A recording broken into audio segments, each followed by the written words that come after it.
This is Beach Talk Radio. Good morning, Mr. and Mrs. America, and all ships at sea. This is your captain speaking, Mean Gene. Mean Gene. The following will be a test of the ship's whistle, the sonar alarm, the cable alarm, and the atomic attack alarm. Ladies and gentlemen, broadcasting live from the Margaritaville Terrace on Fort Myers Beach, 100 feet from the Gulf of America. Here are your award-winning social media superstars, the hosts of Beach Talk Radio, Kim and Ed Ryan. Yeah, thank you very much. There's a table in the back there that has no idea what's going on, right? You have no idea what's going on. We do a show here. You got try that. I got you. Go ahead. Ready? Go. It's been a while since I've been here. Now you just don't know how to work the. There we go. I got to adjust the volume of everything. We do a show here every Saturday to talk about the rebuild of Fort Myers Beach. It's a lovely resort, in case you didn't notice that yet. Brand new green chairs. I love the new green chairs. I do like sitting closer to the ground, and I like having a backrest because those cheap things you have are horrible. Yeah, the stools. You know what's so funny, folks? So we did our show last night in the Cape, and he rolls out. He likes to buy stuff behind my back because I'm cheap and he's a spender.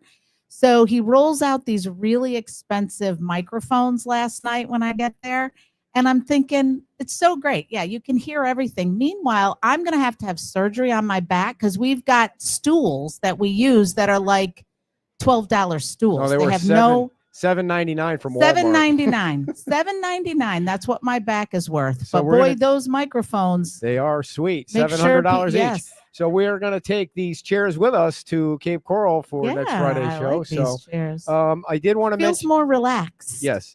It could be the best weather day. I feel like I'm saying that every Saturday. This is such a nice day today to be able to open up the doors and windows when you get up in the morning. And it's a beautiful day on Fort Myers Beach. Yeah, I think it was 59 degrees when I got in the car. I was like, wow. Nice. I did want to mention as we get down closer to November the 14th, that is the grand reopening of the Whale.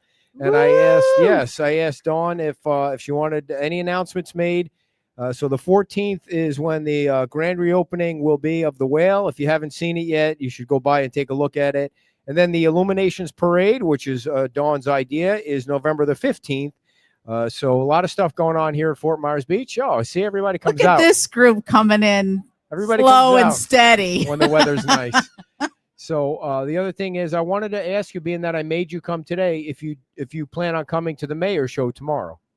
Because if you don't want to come to the mayor's show, okay, I want to make sure that everybody knows. You're trying to kick me off every show now. No, I was actually going to ask Megan if she wanted to co-host the mayor's show tomorrow because I think that would be funny. Yeah, no, that would be fine. Yeah. What's that? Yeah, okay, so you can have Sunday off. Yeah. So she likes to spend more time with the baby than she does with me now, so that's fine. The baby is 3 weeks old. Well, used to be I'd like to spend more time at work than you, but now I just substitute have something the else. baby. So, all right. Let's see. The other thing is Bonita Fish Company opens on Monday, another restaurant that's opening. I think they're having a ribbon cutting on Monday. And then the Sand Sculpting Championships are at the end of November. So a lot of stuff going on here. We have a bike parade. We have all kinds of different stuff. The Women's Club Christmas, yes, the Christmas that's right. Tree That's Festival. Right. The whole There's so many things going on now. Apparently, the Women's Club is doing some kind of pub crawl today. So the whole Women's Club. Actually, it looks like they might have done one last night. If I'm a guest, I see. If I'm a betting person, the way they walked in, slow and steady with the glasses on. They all have sunglasses on. So. The Art Association is when? 75th anniversary, and that is the 8th. The 8th of November. Today. It's today. All right, Dave. Well, happy birthday. 75th anniversary, and ladies and gentlemen, County Representative Kevin Ruane is here also. Oh, my goodness. We just got all the stars walking in here. All righty. So as soon as Kevin sits down to talk to Matt, I'm going to introduce Matt to come on and be on the show.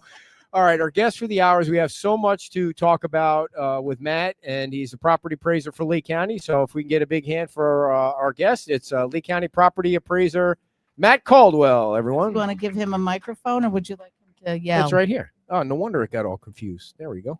It fell on your little duffel bag there. Sorry, Matt. All right. Is your microphone on, Matt?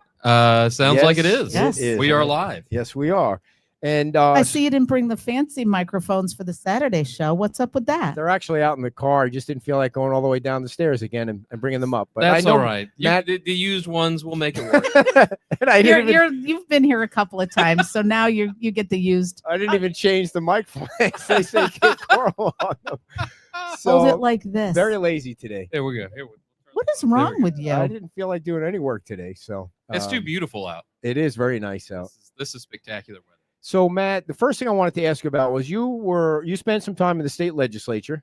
What were you in the House or the Senate, or I was in the House from 2010 to 2018. 8 years in the Wow.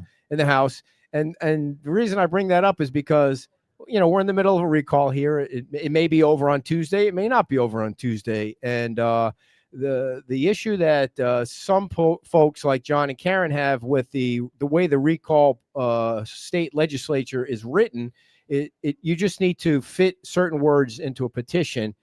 They could be allegations that are either just made up or not proven, and some people feel that's not fair. Now, is that fair or not fair? Well, I don't think it's fair, but even bigger than that, I'll just tell you, I've never liked recall elections. I don't know of a single example I can think of where it doesn't just turn into just a complete crap show. It really, I mean, We're on the internet. You can say whatever you want. Yeah, well, they just don't do anything productive. Look, there's a reason why we have things structured so they're alternating terms. Every 2 years you have an election. You can change the makeup of whatever it is, the council, the commission, the legislature. You can do that in the regular election cycle. What's a year really in the big scheme of things? Go out and campaign. The recall just throws everything up in the air. It freezes business, and it doesn't. I can't think of a time that it's turned out to be anything productive for anybody involved. Yeah. I mean, I can see having it there if someone commits one of those things, like really, and there's proof, and their actions are detrimental to their, serving out their term. Oh, sure. But to have it go without any kind of, to just be able to make an allegation seems like you're opening the door to just get whoever you want out whenever you disagree with their vote. And that kind of undermines the whole situation. Well, that's why the governor has his constitutional duty to remove. So when you do have a public official at any level that does actually commit an unethical or a felonious act, the governor really is obligated to remove them from the office and then create a special election. There's no recall. There's no petitions. You don't have to go through all of that. And our governor and then previous governors have shown no hesitation. If somebody, in most cases, if they just get arrested, that qualifies as unethical. At least there was enough credible evidence for the law enforcement to charge them with a crime. So he's removed them from office every time. And it did happen in Cape Coral with Patty Cummings. Yep. He removed her, I believe, Yep. right? And then Creates a special and you move on. Yeah. So do you think the state legislature should consider changing that, or it just doesn't, it really doesn't happen a lot. It's a rare thing, and it's really a rare thing for it to succeed. And it looks like this one might. Yeah, I would get rid of it. They're just, again, not productive. And when you have a random timed election, that's going to be the only thing that happens next Tuesday. Yep. Your participation is going to be abysmal. You're really just not going to get people engaged. I always push, and always, when I was in the legislature, my last 4 years, I chaired state affairs. I oversaw local government and state government, and particularly elections. And I was constantly trying to reform it and push things to occur in the regular election cycle. We've been holding an election in the first Tuesday after the first Monday in November for almost 250 years. And so people know that's when you participate. And big important questions, bond referendums, whether to change your charter, whether to elect your representatives, that should occur on that election when people know and expect that they're going to be able to make those choices. Well, and I think in this situation, to your point about the turnout's going to be for those who feel really, really motivated for a specific situation. And that, again, I'm not sure that reflects, you're going to have an accurate reflection of everybody, because it is off cycle and people are out of touch, except for those who are really motivated. motivated. Yeah. So the other thing I wanted to ask you about was any insight on who the governor might appoint to the Lee County Commission? Who are your top 3 picks? Well, I'm not in the job of prognostication these days. You follow my picks for politics, it seems like you'll end up on the bad side of the poly market bet. But How do you do with football picks? well, I've been a Gators fan since I was born at the University Hospital, so that was really good for the 90s and the early 2000s, and it's been kind of rough the last decade. So property taxes. First, what is your vision of Fort Myers Beach has been recovering, and the property values have gone up the last few years, but I think you kind of warned them, so to speak, for the next year. You feel the same way, that it might flatten out or come down?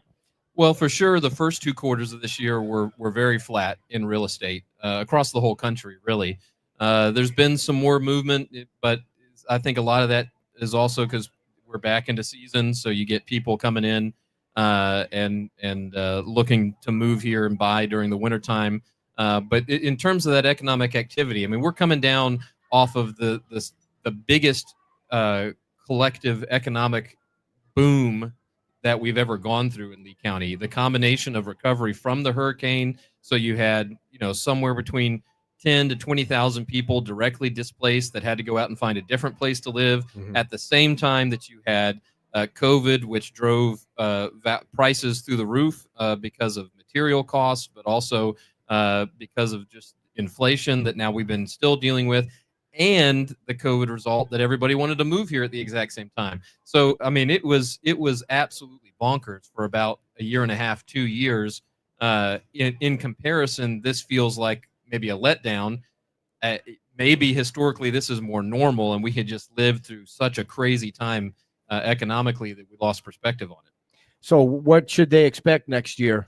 I would plan on, from a budget standpoint, what I've told all of the county, the cities that have asked, flat to slightly negative. I wouldn't be planning on some big windfall in terms of revenue for the projects. They're going to have to put pen to paper, I think, this next year in order to maintain the core services that they need to focus on. And how does that look 2 years? I mean, is it too far out for you to say it's just going to be a 1 year thing? There's way too many variables. I mean, the federal debt, the long-term impacts of tariffs, the global economy is changing. It's radically changing in ways that we can try to predict, but you just don't know. I mean, this 5 years from now, this next 5 years will be as transformational as those of us that went through from no internet to the internet phase. Like, it's hard to remember before you had the iPhone, right? And that was only 14 years ago, 2011, 2008. Well, he can't remember yesterday. Yeah. So I mean, I mean, we're going to go through another huge upheaval in the economy, and I'm done. My day is complete. You made the commissioner laugh. Yep. That's excellent. It was, a hand on the leg slap. Encourage her. Look, I think in the big picture, Florida still is in the best position. I'd rather be here than anywhere else in the world. Everybody wants to come here. They want to invest here in the state, and particularly Southwest Florida is at the top of that list as well. So we, continue to focus on the basics, try to diversify our economy a little bit so we can be resilient when the tough times come and be ready for whatever changes happen. So the governor has this thing about wanting to try and eliminate property taxes. I don't know, where did it come from? Like, is it something that just popped into his head one day or something? Well, it's not. I mean, there are other places that do it. No. There's really across the country. There's really nowhere that truly is. Let me think. New Hampshire is a little different. They're the ones that have. Maybe they don't have property. There's one that does it, but let's phrase it this way. Okay, go ahead. I'm looking. There's three big ways that you generate tax revenue. It's either income, sales, or property. And basically, no matter where you are on the planet, everybody chooses two. Some places choose three, but there's nobody that's gone with one. Mm-hmm. And that's really the bigger question here, because our state constitution prohibits an income tax. I don't see that. Nobody here is going to vote to bring an income tax back. So what we're really talking about is, are we going to continue to rely on two different sources of revenue generation, or just go down to the sales tax, which is very vulnerable to big economic slides. I mean, I got elected in 2010 we were on the tail end of the recession. The first 2 years I was there, we still cut the state budget because we didn't have the money. We just didn't have the money coming in from sales tax because of the economic hardship. And that's really, traditionally, governments have used property tax as a stable source of revenue because it cannot be evaded, right? You can't, with sales and income, there's some percentage of people out there that are hiding. They don't report their sales. They're hiding their income. Mm-hmm. So it's less efficient than property. You can't hide your house.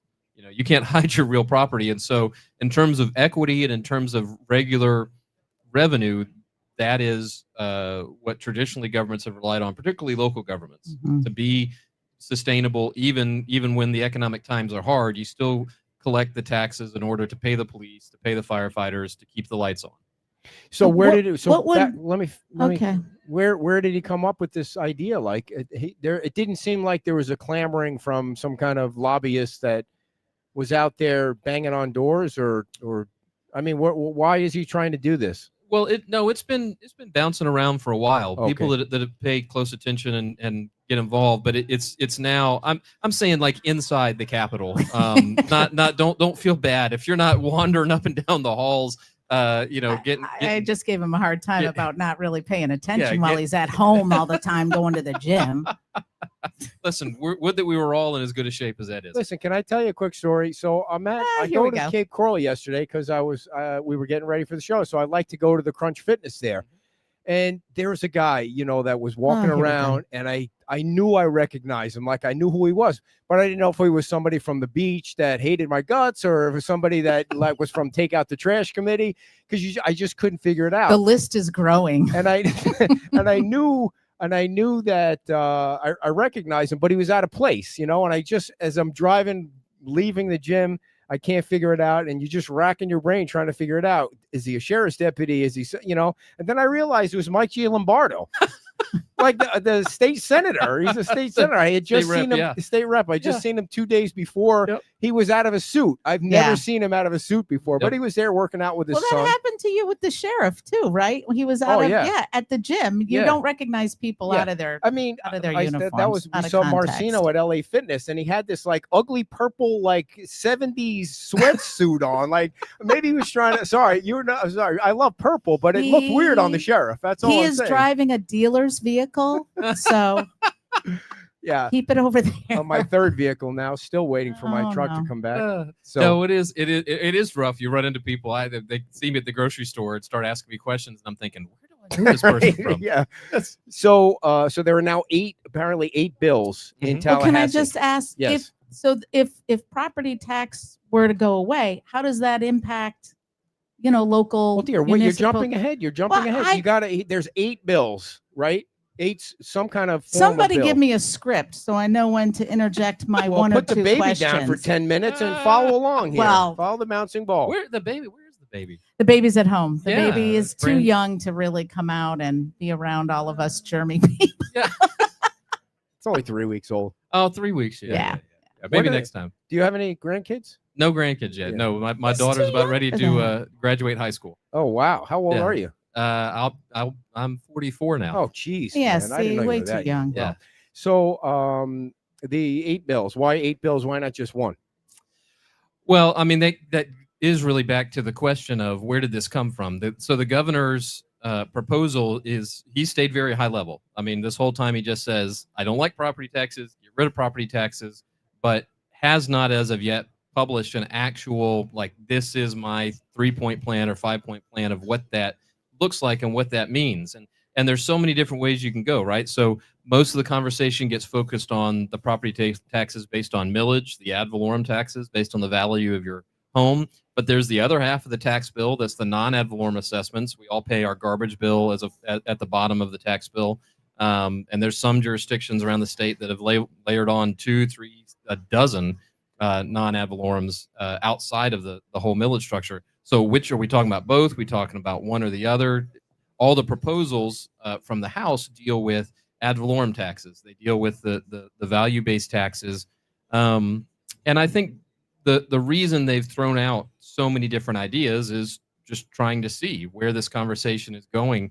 I don't think realistically they expect to send it's 7 amendments and then 1 regular bill. So I don't think they expect to send 7 amendments to the ballot in 2026. I think they're looking for the Senate to work with them, work through and narrow it down to 1, maybe 2 proposals. I'd really say let's do 1 based on just my political thoughtfulness on it, and also to generate a response from the governor to So see. it could be on something could be on the ballot by as early as 26. Yeah, absolutely. And they have exempted the police, any police protection. I don't know if this is on all the amendments, but I heard they exempted police and the school, which is the Yes. biggest Oh expense. my, yeah. Yeah. School's The the biggest biggest. expense is the school. So we'll take the That's first a heavy part. So mill there's rate. it creates a law enforcement mandate. I don't really know how it functions, how it would function in reality. It really just seems like a tack on, and I would drop that, not because I don't think we've got to fund. We have to fund law enforcement, particularly our sheriffs are the fundamental structure of our law enforcement system in Florida. But it's just it just doesn't have any real direct connection with what the amendment's supposed. And anyway, proposing. in Lee County, that's funded directly through the budget, right? So how would you even apply that to the? Yeah, that's what I mean. The language is so broad. What does it really mean? It would end up getting litigated in terms of what each county and city has to do. What does a effective versus real versus money? It creates a bunch of problems that nobody, I don't think, really is interested in, and doesn't really provide protection from my read of the language. But the other bigger thing that you've highlighted is they all do not apply to the school tax line, and the school tax line is the single biggest property tax line in the state. It is what is driving these property tax bills to newer heights, because it's not subject to the second homestead, not subject to the 10% cap for non-homestead people, and it's not subject to the rollback or public hearing. It's just the millage gets set, and this is how much it's going to generate. So, I don't follow it as much as you. So if they raised the homestead, that wouldn't help with the school tax thing? Nope. Oh, Nope. God, that is a big bill. It's part of one of the options to raise the homestead. Yeah, so all of them deal with the homestead in one flavor or another. There's one of them proposes to make the homestead 100,000 instead of 225s. Another one proposes to do 100,000 phased in. What does that mean when you break it down? So right now you have 2 homestead exemptions. You get 25,000 off the first 25 in value. Then you pay taxes on the next 25 in value. Then if your property is worth enough, you get the next 25 from 50 to 75 off. And then you pay above that. And then, of course, you've got Save Our Homes, which is the additional benefit that caps what you pay on.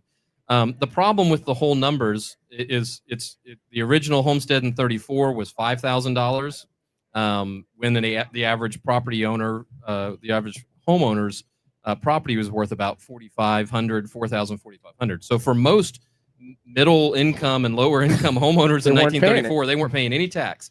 But now keep in mind, we also didn't provide any services. Like there was almost no paved roads. There was the only time you got services was inside a city. Back then, that's why you created a city. Counties overwhelmingly did almost no public infrastructure back in 34. Yeah. Just wasn't an expectation.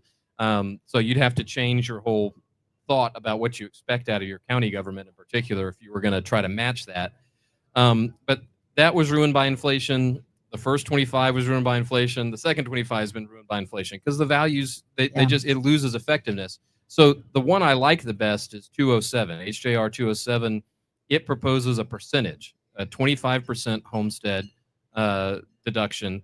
And I would go further and replace the old double 25s and come up with just a simple, easy to administer, easy to understand. Yeah. I mean, anytime you deal with tax policy, the more complicated it gets, the worse it is to implement and for taxpayers to benefit from it. I mean, you just look at the federal income tax.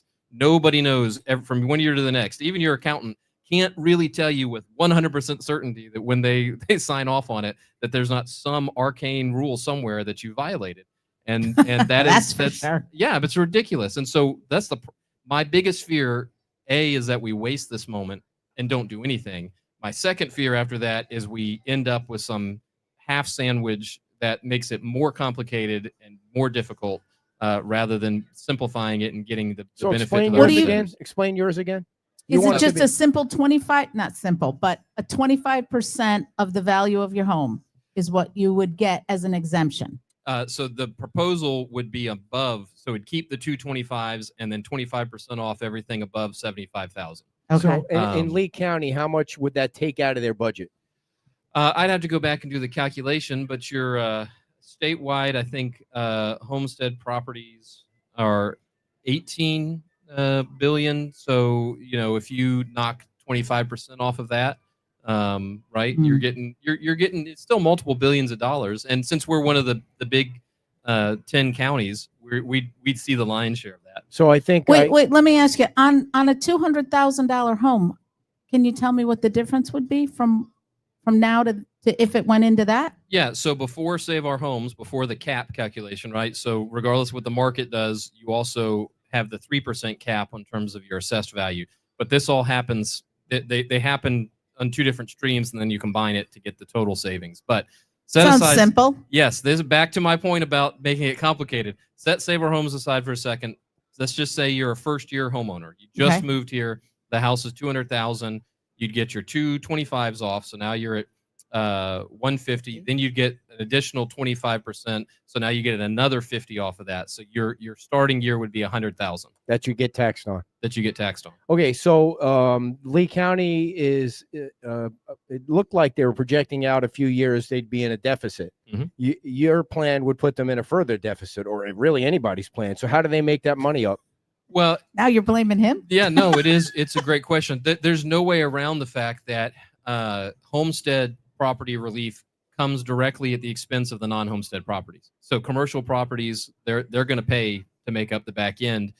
Up to, I mean, there's no proposals in the constitutional amendments to replace it with sales tax revenue. That is out there in the discussion in the ether. But as it's currently structured, if you just pass the amendment tomorrow and didn't do an implementing bill of any kind to come up with a different source of revenue, you would just shift the millage over to all the non-homesteaded commercial property owners. Okay, and then they would shift the prices of products onto the consumer. Yep. So, So you might as well just raise the sales tax.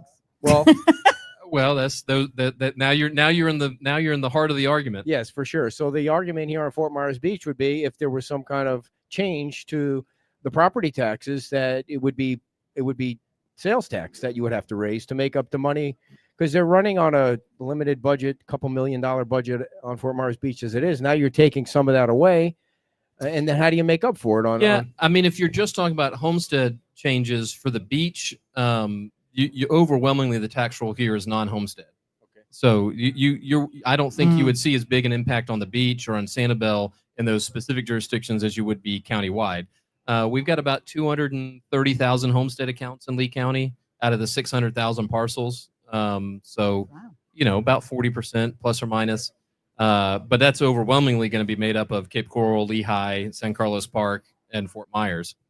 So Well, in the Cape, the property values, I mean, it's a whole thing going on over there with the real estate market. Yeah. So yeah, so that's not going to be. So what do you think the most likely plan is to get close to being approved? Anything? So if you're asking me to take a bet, I think the likeliest outcome is nothing, because it is very, very complicated. It's the kind of issue that really needs a blue ribbon committee type of effort where you don't just go back and forth like a wiffle ball. There's just doesn't mean that we won't get something. And so I view my role as the advocate for the taxpayers of Lee County. I'm going up every committee week and will through the session, just engaging with the key players in this discussion and saying, here's the good things, here's the bad things, and trying to empower them as best I can.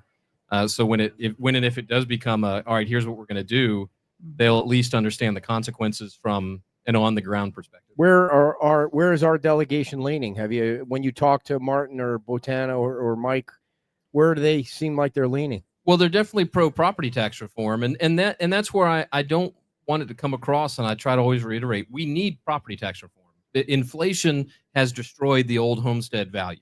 And so we've got to update the homestead, and that's why the percentage idea is one that I've liked, and we've talked about amongst property appraisers for years, and excited to see it as an actual one of the proposals that's being rolled out there to talk about. But the devil's in the details. How do you implement it? What should the percentage be? And how do you make that work with Save Our Homes? There's other improvements I think we could make there as well. So could you see a scenario where there's some adjustment to the homestead and also an increase in the sales tax to make up the deficit from? I doubt that you'll see that. You don't think you'll see both? No, I don't think you would. Not unless it was a radical. Like, I mean, there's some proposals to completely eliminate homestead property taxes. So if you're going to just in 1 year exempt $18 billion in revenue, there's no way you do that without a sales tax increase. The downside to having it be done, at least the way it's been talked about, now you're having the sales tax collected statewide, and then Tallahassee is divvying up the sales tax money and distributing it back to the counties. Right. And it just creates another conflict friction point of, no, I should get more. No, he should get more. There is some talk about giving counties the flexibility to do their own replacement. So say like Lee County, just replace the general fund property tax with a sales tax rather than supplement them. And that could work. I think it could work for the big urban counties, but it's going to then create some economic disparity, right? If you can basically have a lower property tax threshold, but your higher sales tax in Lee County, but there's no realistic way you can do that in Glades County, cat a corner to us. So you create some real. So using what you just said, if you eliminate the property tax and just take the money in from sales tax, what would the sales tax be in Lee County? 12%? What? 12%? Yeah, I mean the proposals are to double the 6% statewide. There is another option that's at least traditionally was a third rail of politics, and that's the services. So right now, the 6% applies to every transaction, and then the legislature adopts exemptions. So like we have the exemption on real food. You don't pay sales tax on bananas. You have the exemption on medicine. You don't pay sales tax on Advil. Well, thank God, because medicine is expensive. It is expensive, and you don't pay sales tax on rent. But the biggest exemption is the exemption on services. So accountants, attorneys, engineers, surveyors, real estate agents, all of their services aren't subject to the sales tax. If you remove that exemption, you could keep the rate at 6%, and it would double the numbers. But now they tried that. They tried that. No, well, they tried that in heads will roll. Yeah, they tried that in 88, 89, and it cost Governor Martinez his reelection. Why is that? Because the tax revolt over it. I see. So it used to be we had a 4%. I think back then we were maybe at 4 or 5%, and they removed the services exemption, and the whole state lost their minds. Yeah. And so that's where we ended up at 6% back in 1990, I think. So again, back to if you just went from 6% to 12% in sales tax, that would kill the beach. Yeah, well, because this is the amazing question of economists to kill the beach. Well, I'm just saying this 12% sales tax when people are coming down on vacation. I mean, ostensibly, if you've got less carry costs, right? If you've eliminated property tax, and that's a whole nother distance. And this probably, from your perspective, this would be the worst scenario if you only get rid of homestead and not all property tax. So now you've got to pay the higher sales tax, and you're not saving on all this commercial property, so you can't lower your rates because your cost hasn't gone down. Right. You're going to have a challenge, and this is and it becomes a real problem for us. Again, we're a big urban county. We're big enough that we almost create our own center of gravity. But you go up to the north end of the state, and you got these rural counties, 15,000, 10,000, 20,000 people, and you got a 12% tax rate, and I can drive 15 minutes into Georgia. I mean, you're going to absolutely wipe out all of the any reasonable purchase that you can make in those counties is going to be totally zeroed out as soon as that happens. So is the governor just playing at the highest extreme, hoping that something happens down, funnels down to some kind of relief? Yeah, I mean, there's a lot of speculation about why he hasn't put a hard proposal on the table. I think everybody recognizes there's an expectation Lieutenant Governor Collins is going to get into the governor's race. I suspect he will probably have a more detailed plan as part of his platform for why he should be elected governor. So that might be where we start to see more of this detail. That's expected to come this month, perhaps. I think definitely, though, by the time we get to session in January, people will have reacted wherever they're at on the spectrum. They will have reacted enough that we'll have a good sense of what's doable and what's not actually through the session. What is Byron's take on this? Do you know? I mean, I haven't watched Fox this morning. It seems like he's on Fox every day. He's a monster in the earned media. He's gone on record basically with what I've talked about, that we need to get property tax relief, particularly for the homestead. It's inflation has destroyed its value over the last 20 years. But he's also talked about being cognizant about how you balance the budget. How do you make sure we don't create some kind of fiscal cliff and create some economic headwinds that prevent us from continuing to succeed when we've got neighboring states with much lower tax thresholds. So it seems like it's basically 50 now, the homestead. It's 25, and then you leap up to another 20. Why just not make it 75 or 63 or something? That it just seems like that's the easiest thing instead of 8 different amendments. Yes. Well, that's what I, so Well, again, your percentage thing would make it really easy. So much easier. So that's, I'm going to push and advocate to just get rid of the old double 25 system, pick a percentage. You got to figure out how to hold people harmless. If they're under 200,000 in value, we got to make sure we don't retrograde their benefit as a percentage. But we could also grandfather everybody in that's below 200,000 in value. That's not a ton of properties. No, I wouldn't think in the so. state. I mean, it's not a tiny number because we're such a big state. But in terms of the percentage, the average single family home now is around 350, 400,000. What about in the county? What is the average? We're pretty much the mean. I mean, okay, because once we cross the threshold to become in the top 10 counties, the top 10 counties basically dictate all the statistics for the state. Dade down to Polk and Pasco. Does anybody have any questions for Matt about the property tax? I just want to make sure we don't monopolize the time. If anybody has any questions in the audience. We're still just having fun. I haven't got the whiteboard out yet. With all that. When you go up. Are there any other taxes that can be looked at to come back in? To make up replacement? Yeah. Well, again, there's only big 3. I mean, it's income, sales, and property. And since income is prohibited and not likely to ever happen, you're really just talking about restructuring property or going for a sales tax. I knew Dave would have a question. He always does. So, Dave Nussbaum, everybody. Hey, Dave. Why wouldn't we take the bed tax and move that in, because that's paid by the tourists already, and slide that in to cover the deficit across the entire state? Yeah, I mean, this bed tax is a form of sales tax. It just gets applied based on your room rate, and you could raise that. I mean, you basically would have to increase it, and you'd have to balance out. It'd be the same economic debate about, do we create a negative economic result by making the cost so high that people make different. Yeah, well, do people make different decisions, right? When you go on vacation and you can go to Gulf Shores, Alabama, and the bed tax rate is half or 10% of what ours is, and maybe it doesn't change the picture in Miami because you're so far away, but for anybody that's anywhere near the edge of the state, you would definitely see some negative impacts.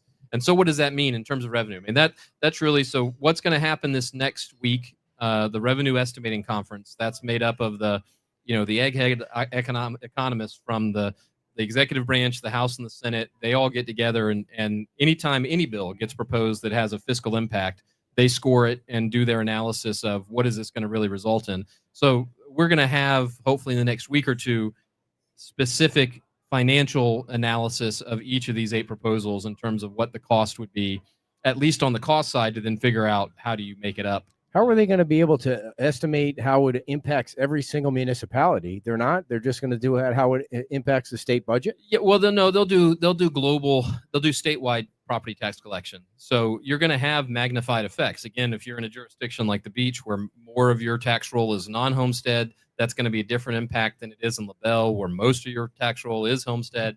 But they're going to analyze it from statewide all total property tax collection in every jurisdiction. Mark's got a good resolution here. He says tax the shit out of all the weed shops to 20%, and you'll make all the money back. And the car washes.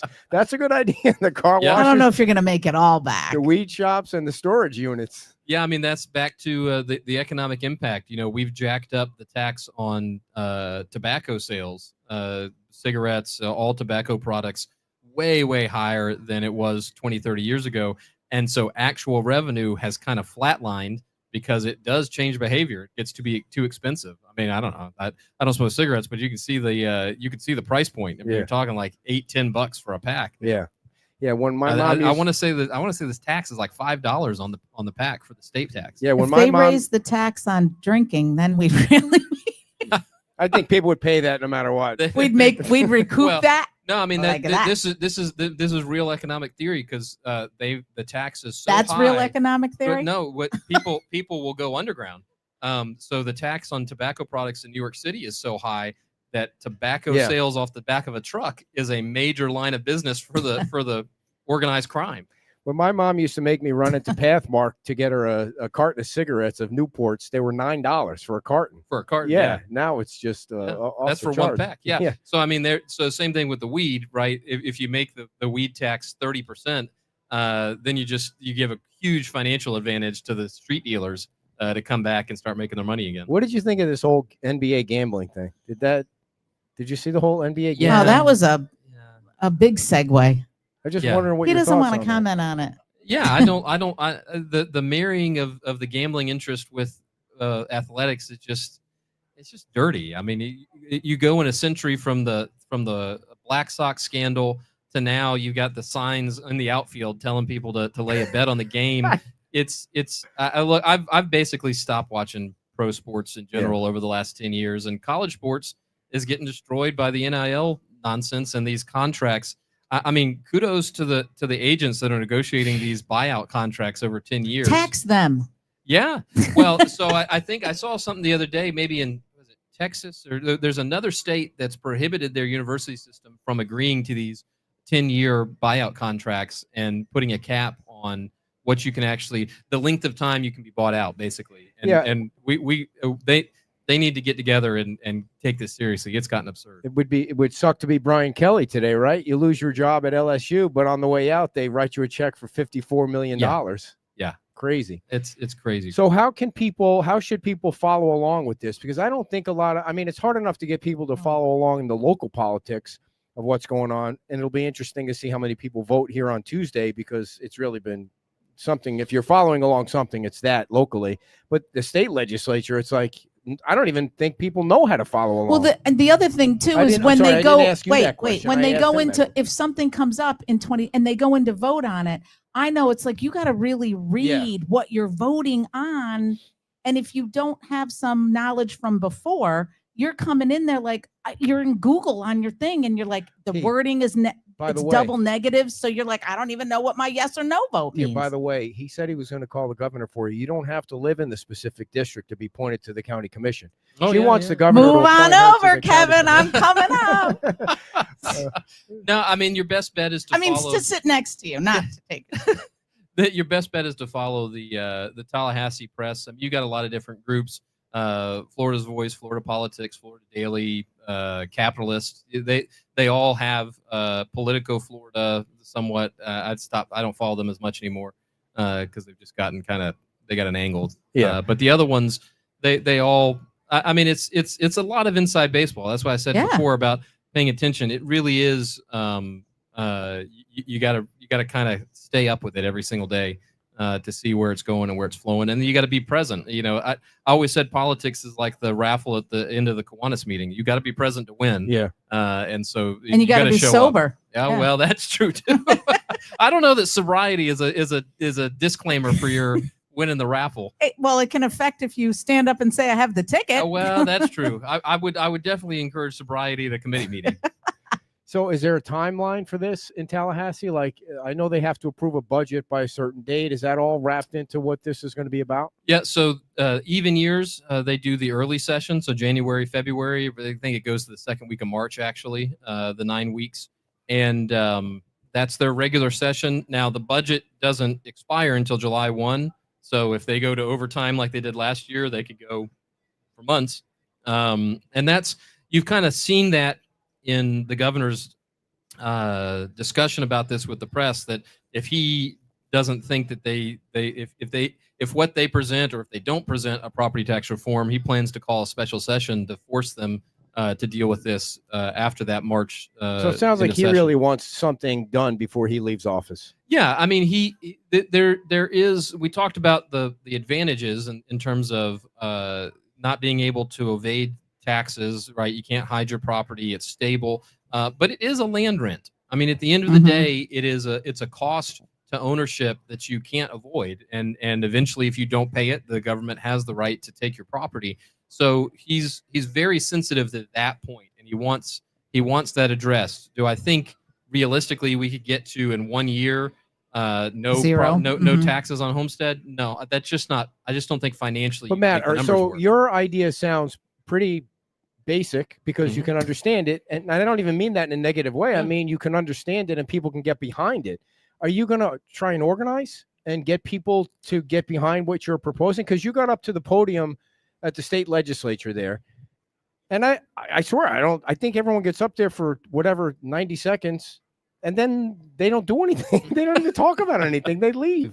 No, again, I view my role just like Ken Wilkinson, my predecessor. He created Save Our Homes. He created portability. Like, that is all credit to him. And so to me, this job is just as much about going out and advocating for taxpayers as it is about the administration of the office. So I'm like I said, I'll be up in Tallahassee next week, meeting with the chair of the tax committee. Yeah, but will you take your plan and put it somewhere? Will you put your plan on a website or something where people can say, okay, Matt's plan makes perfect sense. I understand it. There's not 8 amendments that I have to read. This is going to benefit me as a homeowner. How do I get behind it? I mean, I don't know what that qualifies as. I don't know if that's based on where we're at. I mean, this is going to be worked out through the House and the Senate, and we've already got these proposals on the table. So I think the best position in terms of what I can do on behalf of Lee County residents is engage with the leadership on identifying here's what it is. Are they listening to you? If it's Matt's plan, I mean, I'm not a member of the House. I'm not a member of the Senate. Yeah, but are they listening to their you? plan? Are they listening to you? Yeah. I mean, they're very constructive conversations. I think mostly just limited by what we're going to get next week, what the estimating conference comes out as the actual the actual numbers on paper, and then the political jockeying, which, I mean, been there, done that. Who's got the most juice on this? Well, it's an interesting dynamic because constitutional amendments are not actually subject to gubernatorial signature or veto. He doesn't get to sign it one way or the other. They go straight to the ballot, but he has the power to veto the budget, and he has the power to call them to special session. And so you do have this kind of squeaky three-legged stool here in terms of who can flex on who. I think they all equally can kind of go to. But I didn't mean it like that. I'm sorry. In terms of who these people should know, who has the most juice for them to talk to or watch or follow, is it Senator Martin? Is it? I mean, I don't even know what his plan is. I would say talk to whoever represents you. Yeah. Honestly, our delegation in Southwest Florida at large, every single member of our delegation is in a leadership position. They're either a chair or a leader, and that's been the case going back 20 years now. We really punch above our weight as a region in the state. So whoever you're represented by, Gio Lombardo, Esposito, Oliver, Botana, Jenna Persons, Mullica, the senators. I mean, Pasadomo's the prior Senate president. Albritton's the current Senate president. Jonathan is right in the middle and mixed up in all of it. So you're not going to go wrong. Whoever you have a relationship with or whoever represents you, call them, tell them what you think, because they're all going to have a say on this. Okay. You're up. When's your next election? You just got elected. 28. 28. And you don't have term limits, do you? No. So you can run and. Well, they asked me. So Ken was there for 40 years. 40 years. 4 decades. And when I got elected, nobody that worked there had ever been there. He was the longest, right? Nobody there had ever worked longer than he had. They all worked for him. So they want to know how long are you going to do? And I said, I promise you at least 4 and definitely not 40. somewhere between 4 and 4. Now, if they got rid of property tax in any way, shape, or form, does that affect your position at all, or Close you're the always office. going to need? I'll go back to mowing yards. It'll be all right. Yeah, right. Be So all right. wait, you didn't answer the question. Are you going to run in 28? That's the plan right now. But you never want to create some weird expectation. I don't see myself staying there forever. I don't think anybody should. I mean, I supported 12-year term limits on the county commission, for example. I think term limits are good. I wish we could do 12-year across the board for everybody. If we got an amendment that said every elected office in Florida was 12 years, I think that'd be a positive improvement. We definitely need it at the federal level. That's a huge part of what's going wrong right now. So we'll see what the future what the future holds in that regard. Those people in Washington, other than the president, whoever the president is, they never, once they get in, they never get out. It's like they never have a real job. And so who are you going to vote for governor? Of course you're gonna corner me like that. Doesn't mean you have to ansr. Yeah, it doesn't mean say that, but he will, because he's always honest and upfront about it. Oh boy, he's really putting the pressure he's on. never. Oh well, yeah, it does. Ed, you want me to be effective, and I've got to navigate between all of these different sides. All right, let me ask you this way. biggest political fight in the last 10 years. It'll be somebody. Let me ask You're you this voting way. for somebody. Who do you think has got the lead right now? Well, Byron does for sure, because he's the only one announced, right? Yeah. Well, no, Paul Renner's announced. Who? And Paul I'm Renner. sorry, who? Paul. Yeah. So, and Was that's he part on of my Fox that's today? part of my challenge too, right? I mean, Byron. So Byron and I are good friends. We served together in the legislature. We voted in solidarity against the gun control bill. We were in the most conservative part of the wing, and I think if and when this all plays out, Byron will be an excellent governor. Paul is a friend. He served with me as well. I think he's got a long road to hoe in order to get to where you need to get. To your point a minute ago, Byron gets media hits every single day. Mm-hmm. And you know, I think I'm getting as many this week on property tax as some of the other statewide candidates. And then Jay Jay and I never served together. I've gotten to know him. I think his uphill battle is he's the newest to the game. He's going to have to really get out there and convince people and that he's the right choice for the job, having just only done 2 years in the state Senate. Who's your favorite Lee County commissioner? Oh, Kevin Ruane, of course. Any final thoughts? It's been an hour. That's why I only schedule you alone, because we could talk about things for an entire hour and not feel like. Well, and I appreciate you. You know, you're Coming out able to, coming out here, but able to put the information out in a way that everybody can understand it, because it can get. I mean, we don't try to include him in it with the math, but you're able to put out all the information out so that people can understand what's going on and what's at stake. So. Yeah, I mean, again, I think that's my responsibility as the property appraiser. It's part of the unique way we structure it in Florida. I don't collect the taxes. I don't set the rate. My job is to watch out for the best interest of the taxpayer, and that includes getting engaged as heavily as I can when you have these issues come up. And your office is always easy to reach out to for people that have questions about their property appraisals and things like that, which sometimes they do when there's all different phases of how people can not object, but whatever. I have one last question. Whatever when those numbers come out. So you're very friendly with the people too. So go Try ahead. to be. I just have one last question. So he, in our household, I pay, one of the bills that I pay is the taxes. So I got to talk to you later about that. Yeah. No, just kidding. Yeah. And he was yelling at me the other day. I pay them. I know when they're due. He's yelling at me that I'm late. I'm paying them late. When is the first time that you can pay your property tax and get a savings for paying it early? You have to pay before November 30th to get the best Boom. savings. Okay, well, Boom. she couldn't find the bill, so she doesn't know when No, the date is, or it doesn't even what matter. the amount I is. go right online. I know exactly where it is. Sure. He's yelling at me. You missed the September date. Now you missed the October date. I'm like, it is not until November. No, the bill. So the trim notice, we send out the truth and millage notice in August. That's the key time to look at. That's the proposed thing. Yeah, that the proposal comes. for the taxes to go testify in the hearings, but also to work with our office on the value, on your exemptions, file an appeal if we can't resolve it. The actual tax bill is due to come out today, November 1st, and Noelle and her office actually got it out. They were out Thursday night.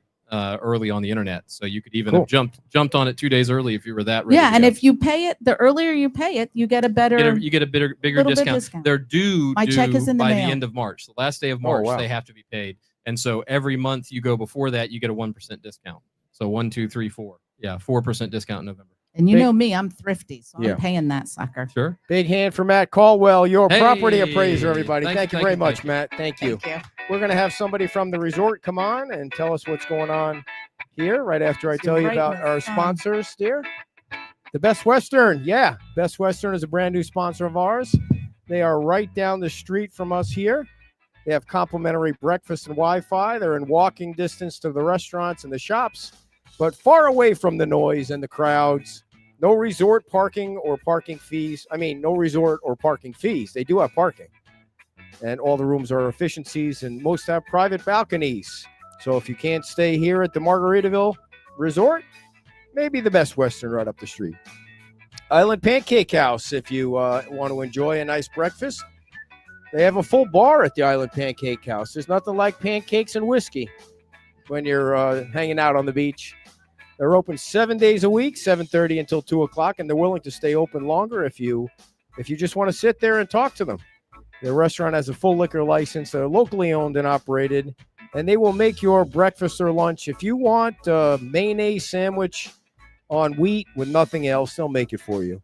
Stop by the Islands Pancake House, located in the Sea Grape Plaza behind the big pizza bus that's parked illegally. So once you see the bus, just pull into the Sea Grape Plaza. What's going on here at the resort? Tell everybody who you are, how long you've been here, and your position. Lay it down. Wait. Try it now. Now you are. Am I on? Yes. Oh. Hi, everybody. My name's Kaden Griffith. I am the general manager here at Fins Up Beach Club. I've been here for about 6-7 months now, since March. And you just got the So, general manager's job, I didn't did. you? Yes, sir. I was recently promoted back in July. We didn't and like the last guy anyway. hey, Travis. we love that last guy. I'm just kidding. He's a good guy. Yeah. But I just wanted to tell everybody a little fun thing that we have going on for the month of November. We are going to be starting our day passes at $30, starting at $30 for the month of November, Monday through Friday, excluding holidays. And that's already posted on our online reservation site. So please let everybody know that for the month of November, Monday through Friday, we will be starting our day pass prices at $30 for Fins Up Beach Club. And you have a fashion show coming up. Yes. Yes, we do. All right. License to chill. Yes. Yes. They didn't give you the details on that. I do not have All the right. details. You're here on to that. talk about the pool. Yes, sir. All right. And you have music there all the time with Charlie and DJ C's, we Yes. have DJ Cody, we have Flo, 007, Awesome. all of the guys. All right. So anything else? That's all. Thank you very Ed. much. I And appreciate it. congratulations on your promotion. And is somebody here from the Women's Club that would like to talk about the Tree Festival real quick? Megan, you want to talk about the Tree Festival real quick? We have 3 minutes. 3 minutes before they shut the microphones off like they do at the school board meeting when you've gone over 3 minutes. They just shut you down. So I think you're still hot. So are we really doing this tomorrow? Yes, I think we should. I get to grill my husband. I think that don't tell them that you're going to be the co-host tomorrow, late. and that would be great. Okay. Yeah. Yeah. Tree Festival. We are counting down. I mean, we're 2 months away. It's Crazy. not even 2 months. Can't believe it's November. 6 weeks. It will be here at Margaritaville. We will be in the ballrooms right over there. We kick off Friday evening with our VIP experience at 4:30. We still have VIP tickets available. They can be purchased through our website. And then general public, 5:30. Bidding begins. The trees, the descriptions that I'm getting, they're going to be absolutely amazing this year. We're going to have such cool stuff. Cool. And then wrap up at 8:30 Friday night. Saturday, we kick back off at 1 o'clock with our vendor market. Tree bidding begins again. And then at 4 o'clock, our heated chili competition begins. I know Ed is just dying to enter his hot dog chili again. Here we go again. No. So a little backstory on Ed's hot dog chili. The year he did it which he lost abysmally. Was lower than last place, just like He- Eddie Rude Tuesday. He showed up with chili in a Tupperware, and I had to go home and get a crock pot for him to actually serve warm chili. I didn't know the rules where you had to bring your own warmer. I just thought you bring the chili and Who people gives eat it. people chili in a Tupperware? That's why I'm never doing it again. In addition to losing horribly, it was my mother's chili and it was delicious. It had hot dogs. And it had hot dogs in it. You have to be unique. But I know you guys have different rules this year. Like if you're a We do. restaurant owner, because we have 2 categories this year. So it's restaurant or Yeah. resident. it's not really basically. fair for a normal person to be competing against a and that's kind restaurant. of how we felt about it. I mean, our restaurants really step up their game and they do amazing, and they should have their own category. So each get a prize: $750 for first place, $500 for second place, both categories. Best decorated table. We're not doing tents this year because we're in the ballroom, so nobody bring a tent for chili. Best decorated table. Yeah. Okay. And we have some things that we're working with Margaritaville, so we want to be a little bit respectful. In the past, chili makers have kind of greased the wheel with pudding shots I or see. you know, There's no eggnog. drinking allowed here. Yeah, we're asking them not to bring the Little classier. accessories. Gotcha. So Gotcha. And so tomorrow when you do the show, can you not interrupt me as much as you did today, just so that I can know? I'm not going to Okay. All right, guarantee great. that whatsoever. All right. Now you have to do your research about the issues that are going on the I beach will. here. So I will be all right. prepared. All right. So, dear, you can have tomorrow off, and I will not call you dear. I promise tomorrow. So, You did last week. was Call a me total dear accident. several times. all right. And anything about the women's club that you want to? No, mention. we still have holiday raffle tickets that we are selling. Again, those can be bought on our website or just grab a women's club member. They can connect you.